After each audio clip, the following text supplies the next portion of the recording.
अस्सलामुअलैकुम। उम्मीद है आप सब खैरियत से होंगे। तो आज हम एक बहुत ही फैसिनेटिंग टॉपिक और अच्छा टॉपिक डिस्कस करने जा रहे हैं जो है न्यूट्रलाइजेशन रिएक्शन। ये जो न्यूट्रलाइजेशन रिएक्शन है ना, इसको हम डिस्कस करेंगे आर्हीनियस कंसेप्ट के मुताबिक। ठीक है कि न्यूट्रलाइजेशन क्या है, फिर उसकी स्ट्रेंथ क्या है, एसिड की बेस की, किसके मुताबिक? आर्हीनियस कंसेप्ट के मुताबिक। तो उसे डिस्कस करते हैं। सबसे पहले न्यूट्रलाइजेशन हमने डिस्कस करेंगे आर्हीनियस कंसेप्ट के मुताबिक, इसको डिस्कस करने जा रहे हैं। आपको पता होना चाहिए कि न्यूट्रलाइजेशन रिएक्शन क्या है। न्यूट्रलाइजेशन रिएक्शन बेसिकली होता क्या है कि दो एसिड्स हैं, एक एसिड है एक तरफ बेस है, दोनों एसिड की कंसंट्रेशन दोनों की इक्वल है, हम उसे वाटर के अंदर ऐड करते हैं तो वो आप एक दूसरे का जो इफेक्ट है वो कैंसिल कर देते हैं। लाइक आप देखें ना, ये दो मार्कर हैं, मैं दोनों की तरफ से फोर्स लगा रहा हूँ, अगर इक्वल फोर्स होगी तो वो एक ही जगह पे रहेगा। मीन्स उसे दोनों की इधर भी जो फोर्स मैं लगा रहा हूँ वो 10% इधर से लगा रहा हूँ, 10% इधर से, तो मीन्स उसे कि दोनों तरफ से क्या फोर्स सेम लग रही है तो वो क्या हो जाएगा, एक जगह पे ही रहेगा। ठीक है, वो आपस की फोर्स को कैंसिल कर देगा। तो इसी तरह न्यूट्रलाइजेशन रिएक्शन के अंदर है कि जो when acids and bases are mixed together in equally amount के अंदर वो मुझसे मिक्स करेंगे, they cancel the property of each other। ये दोनों आपस की प्रॉपर्टीज क्या करेंगी, कैंसिल कर देंगे। जैसे मैंने आपको इसकी एग्जांपल दी कि दोनों तरफ से फोर्स लग रही है, इधर भी 10% फोर्स लग रही है, इधर भी 10, तो आपस में उन्होंने अपनी फोर्स को क्या कर दिया, कैंसिल आउट कर दिया। ठीक है, तो इसका एक रिएक्शन कर लेते हैं। इसके अंदर क्या, हमने एक स्ट्रॉन्ग एसिड लिया है, जैसे कि ACl, हमने एक स्ट्रॉन्ग एसिड लिया है एसिड, और ये स्ट्रॉन्ग एक बेस लिया है।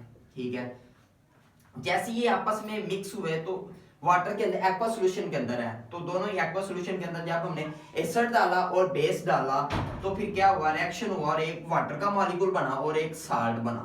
ठीक है, एक क्या बना, साल्ट बना। अकॉर्डिंग टू आर्हीनियस हमने पढ़ा था, बेसिकली हमने पढ़ा ये था कि जो एसिड है ACl जो है, ये क्या करता है, इसे जब वाटर के अंदर हम क्या करते हैं, ऐड करते हैं तो ये रिएक्शन होता है, क्या बन जाता है, एक तो प्रोटॉन बन जाता है और दूसरा क्या बन जाता है, Cl- एक आयन बन जाता है। ठीक है, तो हमने बेस के अंदर क्या पढ़ा था, बेसिकली NaOH हम लेते हैं। ठीक है, उसे वाटर के अंदर क्या करते हैं, डिसोसिएट करवाते हैं, तो एक सोडियम बन जाता है और OH- सोडियम। अब मेरी बात सुने, बेसिकली हमने पढ़ा है कि न्यूट्रलाइजेशन रिएक्शन के अंदर जो ACl और NaOH जब मिलते हैं तो एक साल्ट बनता है और एक वाटर बना है। इधर तो बेसिकली हुआ ये है कि एक ये प्रोटॉन मिला प्लस OH- मिला तो क्या बन गया, वाटर बन गया। ठीक है, जस्ट वाटर बन गया, प्लस क्या रिलीज हुई, हीट रिलीज हो गई। ठीक है, तो कहने का मतलब यह है कि इसके अंदर जो न्यूट्रलाइजेशन जब रिएक्शन होती है ना, ये जो N है ना और ये जो N और Cl, ये दोनों आयन बने Na+। ठीक है, इसको हम थोड़ा सा रेज कर लेते हैं। ये देखें, ये जो आयन बना था ना Na+, जब उसके अंदर हमने करवाया था तो ये आयन जो बना था प्लस और माइनस, ये क्या, इसको क्या करते हैं, वाटर के मॉलिक्यूल इसे सराउंड कर लेते हैं। इस सराउंडिंग की वजह से क्या होता है, इस तरह से ये ऑक्सीजन, क्योंकि इसके ऊपर नेगेटिव होता है, नेगेटिव जो है वो पॉजिटिव को क्या कर लेता है, इस तरह से आके सराउंड कर लेते हैं। जो सराउंडिंग, इस सराउंडिंग की वजह से क्या होता है कि वो एक हाइड्रेटेड स्पेक्टर की फॉर्म में एग्जिस्ट करते हैं। मींस होता है कि वो वाटर के अंदर हैं सही, लेकिन वो रिएक्शन के अंदर हिस्सा नहीं ले रहे। ठीक है, नेक्स्ट आ जाता है strength of acids and bases. Acid की स्ट्रेंथ क्या है और बेसिस की स्ट्रेंथ क्या है, अकॉर्डिंग टू किसके अकॉर्डिंग में, आर्हीनियस। ठीक है, सबसे पहले मिनरल एसिड की स्ट्रेंथ की बात करते हैं। स्ट्रेंथ की जब बात आ जाए, आपको एक बात पता होनी चाहिए कि जो स्ट्रेंथ है ना, स्ट्रेंथ ऑफ एसिड हो चाहे वो बेस की स्ट्रेंथ हो, वो डिपेंड किसके ऊपर करती है, extent of ionization in water, कि उसकी हद कितनी है, कि वो कितनी हद तक क्या हो रहा है, आयनाइज हो रहा है वाटर के अंदर। ठीक है, मींस उसे कि उसके पूरे आयन बन रहे हैं, पूरा वो डिसोसिएट हो रहा है कि हाफ हो रहा है, कम हो रहा है, कितना हो रहा है। अगर वो फुली डिसोसिएट हो जाए वाटर के अंदर एसिड, तो वो कौन सा स्ट्रॉन्ग एसिड है, अगर फुली ना हो तो वो क्या, वीक है।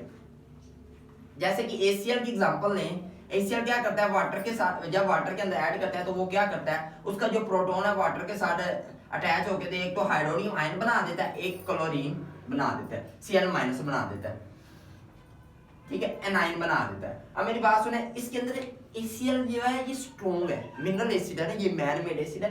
ये स्ट्रॉन्ग किस लिहाज से है, क्योंकि ये फुली आयोनाइज्ड हो गया वाटर के अंदर, ठीक है। और उसके सल्फ्यूरिक एसिड ये इसके अंदर 2 स्टेप रिएक्शन होता है, क्योंकि इसके पास 2 प्रोटॉन होते हैं, ये देखें ना, ये 2 प्रोटॉन और 2 हाइड्रोजन आयन होते हैं। तो जैसे ही वो वाटर के साथ हम उसे क्या करते हैं, ऐड करते हैं, तो क्या बनता है, एक तो हाइड्रोनियम आयन बनता है HSO4 माइनस, क्योंकि एक प्रोटॉन हमने उससे निकाल लिया और इलेक्ट्रॉन की तादाद क्या हो गई, अब बढ़ गई है। ये देखिए एक्वा सॉल्यूशन के अंदर है, ठीक है। तो अब क्योंकि एक प्रोटॉन क्या किया, उसने रिएक्ट किया और हाइड्रोनियम आयन बन गया। अब एक प्रोटॉन हमारे पास क्या हुआ, बच गया। वो एक प्रोटॉन फिर दोबारा फर्दर वाटर के साथ रिएक्ट करेगा और क्या बना देगा, हाइड्रोनियम आयन और एक SO4 2 माइनस हमने क्यों सल्फेट बन गया, 2 माइनस हमने क्यों लगाया, क्योंकि इसके ऊपर 2 प्रोटॉन इससे निकल गए हैं और इसके ऊपर इलेक्ट्रॉन की तादाद क्या होगी, ज्यादा होगी, तो इस वजह से हमने 2 माइनस लगाया। अब ये जो नाइट्रिक एसिड है, इसका जब वाटर के साथ रिएक्शन होता है, क्योंकि इसके पास प्रोटॉन क्या एक है। अब सल्फ्यूरिक एसिड की जब बात हम कर रहे हैं, तो उसके पास है 2 प्रोटॉन, अब इसके पास कितने हैं, 1 प्रोटॉन है, ठीक है। तो वो एक वाटर के साथ जब उसके अंदर ऐड करेंगे, तो वाटर के अंदर क्या होगा, वाटर क्या करेगा, H+ को लेगा और हाइड्रोनियम आयन बन जाएगा और NO3 बन जाएगा, ठीक है। एक्वा सॉल्यूशन के अंदर होगा, क्योंकि आर्हीनियस कंसेप्ट के मुताबिक हम बात कर रहे हैं। अब इसके बरक्स है एक स्टूडेंट ऑफ ऑर्गेनिक एसिड। पहले हमने मिनरल एसिड की पढ़ा ना, मिनरल एसिड जो मैन मेड एसिड होता है, और अब ऑर्गेनिक एसिड की बात करते हैं कि ऑर्गेनिक एसिड के अंदर क्या। अब ना एक मेरी बात याद रखिए, जो ऑर्गेनिक एसिड होते हैं ना, ये फुली आयनाइज नहीं होते हैं वाटर के अंदर, as compared to limited extent तक आयनाइज होते हैं। किसके कंपेयर में, कंपेयर टू किसके कंपेयर के अंदर बात करें, मिनरल एसिड, ठीक है। अब मिनरल एसिड जो है ना, ये मिनरल एसिड ये क्या है, ये स्ट्रॉन्ग एसिड है, ठीक है। ड्यू टू क्या वजह है कि वो फुली आयोनाइज हो जाता है वाटर के अंदर, फुली डिसोसिएट हो जाता है, ठीक है। अब एसिडिक एसिड की एग्जांपल लेते हैं।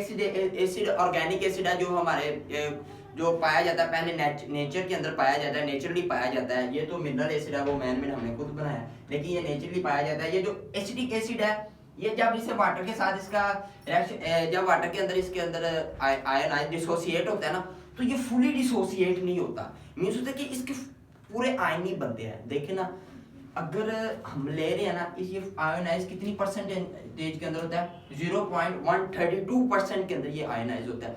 लाइक आप एग्जांपल मैं देता हूँ, लाइक 1000 मॉलिक्यूल्स है ना, ठीक है, इसके मिनरल एसिड के 1000 मॉलिक्यूल्स है ना, तो इसके अंदर क्या होगा, 1.32% जो है ना, वो क्या होंगे, आयोनाइज होंगे, ठीक है।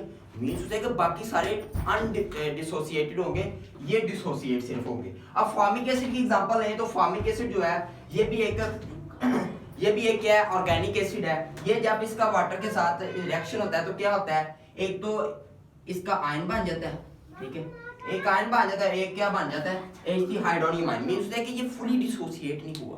क्यों नहीं फुली डिसोसिएट हुआ, इसकी एग्जांपल है, तो 1000 मॉलिक्यूल है ना, 1000 मॉलिक्यूल है, ठीक है, और उसके अंदर डिसोसिएट कितने हुए हैं, 1.06 जो है ना मॉलिक्यूल जो है वो डिसोसिएट हुए हैं, ठीक है।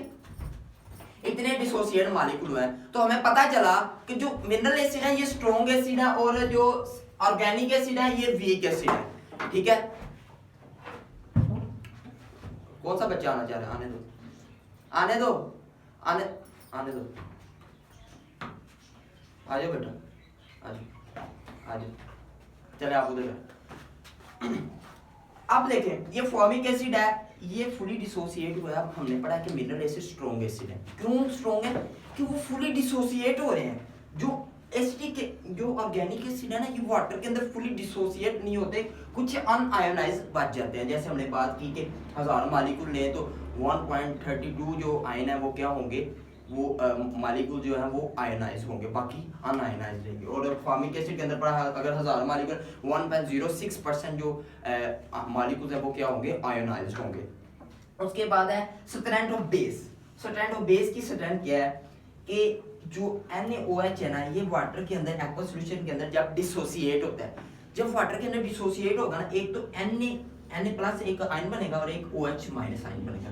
अब मेरी एक बात सुने, ये हो गया फुली आयोनाइज्ड, इसलिए जो NaOH और KOH है ना, NaOH और KOH ये क्या होते हैं, ये फुली आयोनाइज हो जाते हैं वाटर के अंदर, फुली डिसोसिएट हो जाते हैं, जिसकी वजह से ये क्या है, स्ट्रॉन्ग है। ये कौन से है, NaOH और KOH क्या है,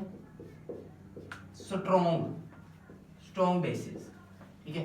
बट जो NaHOOH है ना, NH4OH, ये जो है ना, ये वीक है। क्यों वीक है, उसकी रीजन ये है कि ये वाटर के अंदर फुली डिसोसिएट नहीं हो रहा है, एक चीज फुली डिसोसिएट हो ही नहीं रही, तो फिर उसकी जो स्ट्रॉन्गनेस, उसकी वो स्ट्रॉन्ग तो नहीं ना होगा, वो वीक ही होगा ना। तो ये रीजन थी कि हमने डिस्कस इसके अंदर किया, न्यूट्रलाइजेशन रिएक्शन डिस्कस किया अकॉर्डिंग टू आर्हेनियस।